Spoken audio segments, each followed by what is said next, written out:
Have you ever imagined choosing to die next to the person you love, even when you had the chance to survive? Sounds absurd, doesn't it? But that's exactly what Ida Straus did on that freezing night of April 15th, 1912, in the height of despair, when the world was literally sinking around them. She chose love. Not comfort, not safety, not life. She chose her husband. I don't know about you, but I grew up hearing stories about the Titanic. The unsinkable ship. The most talked about tragedy of the century. But behind the numbers, the movies, and the headlines, there were real people. Real stories. Stories like that of Ida and Isidor Straus. Stories that, honestly, deserved far more than just a footnote. Isidor was more than a first-class passenger. He was the co-founder of Macy's, one of the largest retail empires in America. A respected, influential businessman. A German Jew who immigrated to the United States and built everything from scratch. Ida was his inseparable companion. Since she was 22, she shared her life with him. They had been married for over 4 decades.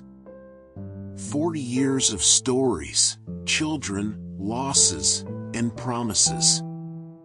On that fateful night, as the Titanic struggled in the middle of the Atlantic, first-class passengers were the first to be called to the lifeboats. But she hesitated. Isidor refused to board before every woman and child. He believed in honor, in duty, and she believed in love. She turned and said, "Where you go, I go." These words aren't from a movie script. They were heard by real witnesses. Survivors. People who saw it happen and were never the same. And neither was I.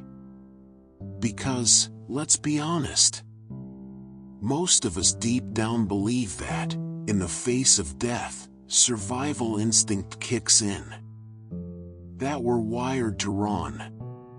But what Ida did goes completely against that. She didn't act impulsively. She chose. Calmly. Consciously. She knew what staying meant. She knew that ship wouldn't last until morning. And still, she stayed. You know what's even more unbelievable? They had chances. Several crew members insisted that Isidor board a lifeboat with his wife. But he didn't want special treatment. And she didn't want exceptions. There was no panic between them. Only resolve. Only love. Only surrender. And that makes me wonder, what do we choose when everything is about to end? What truly matters when there's no time left? Maybe the answer is right there. In the middle of the North Atlantic, between wreckage and silence. There's a detail almost no one talks about, but it deeply marked me. A first-class steward witnessed the moment they sat together on a deck chair. He wrapped a blanket around them. They were hugging, holding hands. And they stayed like that, until the ship disappeared into the dark waters. I closed my eyes when I read that. Tried to imagine the piercing cold on their skin, the sound of the metal tearing apart. The chaos, and in the midst of it all, 2 calm souls. Not screaming. Not running. Just loving. And that's how they died. Have you ever thought about what it would be like to live a life where love is stronger than fear? Where us means more than me? Where there's no plan B? Because you know the only plan that matters is being together? I think about that every time life pressures me to prioritize success, comfort, survival. Every time I hear that love is a risk, that giving yourself fully is foolish, that it's every man for himself. And then I remember Ida, Isidor, and the choice they made. Not when things were going well, but when everything was falling apart. Can you feel that? The weight of that decision? It's not about dying for love. It's about living with so much love that not even death can separate you. And there's more. They weren't young lovers in the heat of a new romance. They had lived a full life. They had grown children.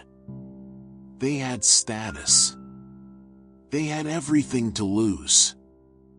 And even then, they didn't hesitate. Because the love they nurtured over the years proved stronger than any instinct for self-preservation. It's counterintuitive, right? Because common sense tells us that love fades with time. That passion burns out. That routine wears us down. But the story of the Strauses proves the opposite.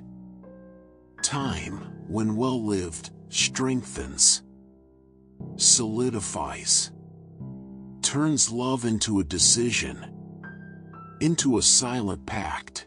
One of their granddaughters, years later, said that this story was always passed down as a legacy in the family. A legacy of courage, of integrity, of connection. She said it wasn't about the Titanic tragedy, but about the greatness of two ordinary people who chose the extraordinary. And that's what touches me the most. They didn't know they'd end up in books, in documentaries, in videos like this. They just followed what they felt, what they knew was right for them. They didn't give speeches. They didn't try to look like heroes. They were simply true to who they always were, a couple who chose each other every single day. Today, there's a memorial for them in the Bronx. A modest sculpture, almost forgotten. But the real tribute is remembering. Asking ourselves, are we loving with that kind of depth? Would we have that kind of courage? I know it's hard. Life is overwhelming. Priorities shift. But maybe, just maybe, the answer to a more meaningful life is right there. In loving with more presence, more truth, more surrender. Ida and Isidor taught me that. And now, maybe they're teaching you too. If this story touched you in any way, hold on to it. Share it. Not for the video, but for what it represents. Because, in the end, the only thing we truly take with us is who we love. And how we love. If you enjoyed this kind of content, consider liking the video and subscribing to the channel so you don't miss the upcoming ones. And if any part of this video reminded you of a story, a situation, or brought you some inspiration, feel free to share it with us in the comments. I'd be happy to read what you have to say. Your experience or story might inspire others as well.